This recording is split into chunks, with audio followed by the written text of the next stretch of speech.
Hello everyone, আশা করি সবাই ভালো আছেন। তো গাইস, সকাল সকাল চলে গেলাম গণতন্ত্রের অধিকার প্রয়োগ করতে।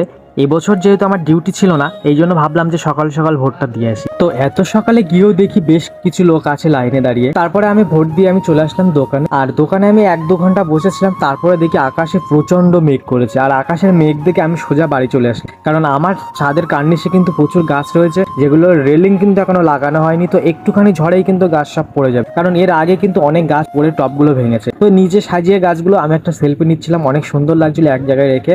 আর এই ছাদের অবস্থাটা একবার দেখুন, মানে সব ঝড়ে কিন্তু পুরো লন্ডভন্ড হয়ে গেছে। মানে ভাবুন একবার কত ঝড় হয়েছে। আর তারপরে তো বৃষ্টি শুরু হয়ে গেল।